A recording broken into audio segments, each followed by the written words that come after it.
I'm inside my house when the cold presses harder than usual. A brutal winter storm burying everything in white. Snow piles against the windows, the wind drags ice across the porch, and the silence feels heavy. I move through the living room checking the heater, convinced the night will pass like any other. Then I notice movement beyond the glass, something dark cutting through the falling snow. I step closer to the door and my breath tightens when I understand it is not a shadow or a tree branch. I see a black panther standing in front of my house, its body coated with snow, muscles tense, breath visible in the freezing air. The animal is far from where it should be, pacing slowly, clearly weakened by the extreme cold. A few steps behind the adult black panther, partially hidden by the storm, a small black panther cub struggles to stay upright, its movements uncoordinated, its body shaking from the freezing temperature. I remain still, watching as the adult black panther lifts its head toward the house. The animal does not roar or charge. The adult black panther simply stares, eyes fixed on the door, then looks back at the panther cub. The panther cub stumbles, sinking into the snow, and lets out a silent cry that I can see but not hear. The adult black panther moves closer to the house, placing its body between the cub and the wind, absorbing the storm for the smaller animal. I feel the weight of the moment settle into my chest. The adult black panther takes another step forward, stopping just short of the porch. Snow clings to its fur, ice forms along its whiskers, and exhaustion shows in the slow rise and fall of its chest. The adult black panther does not attack, does not retreat. It waits. The panther cub presses against its mother's side, barely able to keep its eyes open. I understand then that this is not a threat. This is a request without words. A silent plea made by two wild animals facing a cold that is killing them. I stand at the door, knowing that whatever I choose next will decide if the black panther and the panther cub survive the night. The storm grows worse by the minute, and I can feel the temperature dropping even inside the house. Ice creeps along the edges of the windows, and the wind howls hard enough to shake the walls. Outside, the adult black panther remains in front of my house, its body stiffening as the cold tightens. Its grip. The panther cub is no longer standing on its own. The small black panther sinks deeper into the snow, legs folding beneath its weight, its body trembling in short, violent bursts. I notice how the adult black panther's movements slow, each breath heavier than the last. Snow continues to collect on its back faster than it can shake it off. The black panther cub presses closer, almost crawling now, its head low, eyes barely open.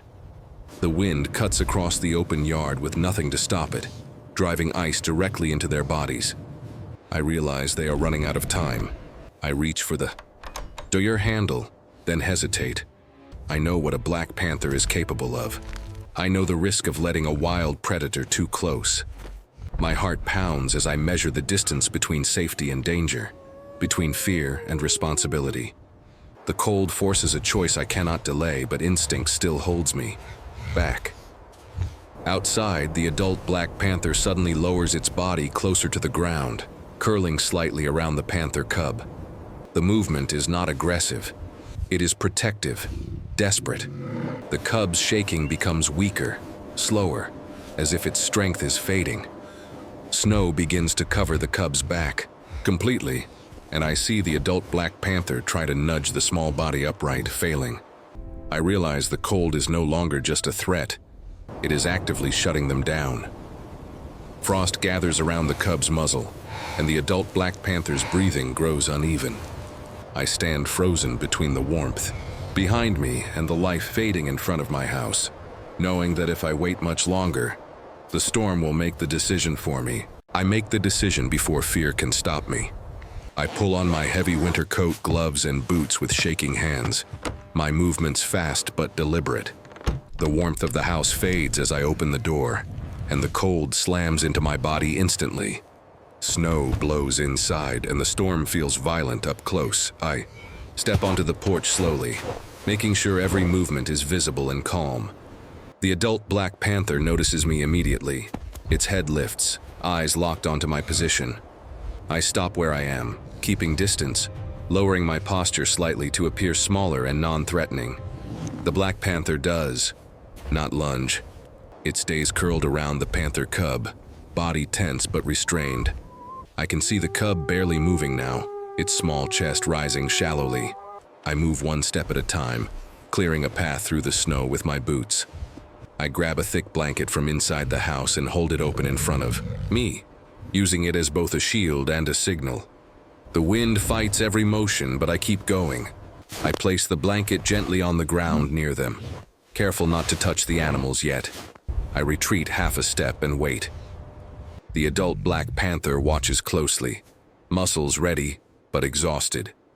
After a long moment, it shifts slightly, allowing the blanket to cover part of the cub's body. I see the cub's shaking slow further, its body barely responding. I know this is not enough. I raise one hand slowly and gesture toward the open door behind me. The house glows with warm light, steam visible in the air, and inside. I do not advance, I give space. The adult black panther looks at the door, then back at the cub. Time stretches thin. The storm continues to roar, but in that moment, everything feels still, balanced on the edge of trust. I see the moment when everything almost ends. The black panther cub stops moving entirely, its small body too still beneath the blanket and snow. The adult black panther lowers its head close to the cub's face, nudging again, harder this time. There is no response. The adult black panther's breathing becomes sharp and uneven, panic breaking through exhaustion. I feel time collapse. The storm screams around us, but my focus narrows to the cub's chest. I wait for movement. Nothing comes. I understand that hesitation is no longer caution. It is a death sentence. I step forward for the first time, slowly but with purpose, closing the distance I kept until now. The adult black panther reacts instantly. Its body tenses, head snapping up toward me, teeth briefly visible. I stop immediately, lowering myself again, hands open, movements controlled. I do not retreat. I hold my ground. The adult black panther hesitates, torn between defending and saving. Snow keeps falling, filling the space between us. I crouch and carefully pull the blanket tighter around the cub, fully enclosing the small body. I feel how cold it is even through the fabric. I slide my arms underneath the cub, lifting with deliberate slowness. The adult black panther hovers inches away, muscles shaking, ready to strike, yet it does not. Its eyes stay locked on the cub, not on me. I turn toward the open door, every step heavy, aware that one wrong move could end everything. The cub remains limp in my arms. Just as I reach the threshold, the adult black panther follows, stepping onto the porch for the first time. Snow swirls around all of us as the line between inside and outside disappears, and the choice finally commits us all. I cross fully into the house, the door closing just enough to block the worst of the wind while still leaving space behind me. Warm air wraps around my body immediately. I lower the black panther cub carefully onto a thick pile of dry blankets near the heater. The cub's fur is soaked, stiff with cold, its body frighteningly still. I move quickly now, rubbing the cub gently through the fabric, not forcing warmth, just inviting it back. Behind me, the adult black panther steps fully inside for the first time. Snow melts off its solid black fur, dripping onto the wooden floor. The animal does not attack, does not panic. It stays near the door, alert, watching every movement I make. I keep my body turned sideways, slow and calm, giving space. The house feels small now, shared between fear and trust. Minutes stretch. Then I see it. A faint movement under the blanket. The cub's chest rises, shallow but real.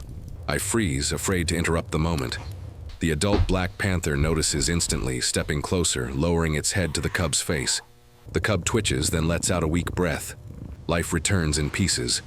I add more dry blankets, creating a warm pocket around the cub. The heater hums steadily. The cub's breathing grows more regular, its body no longer rigid. The adult black panther lies down beside the cub, close enough to touch but not pressing. Exhaustion finally overtakes vigilance. Hours pass. The storm fades outside.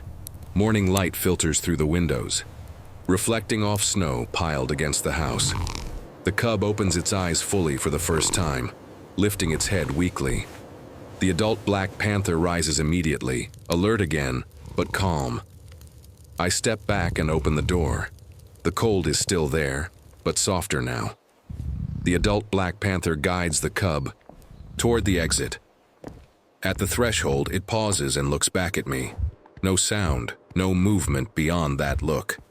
Then the two black panthers step back into the snow, stronger than before, disappearing into the white landscape as the door closes behind them.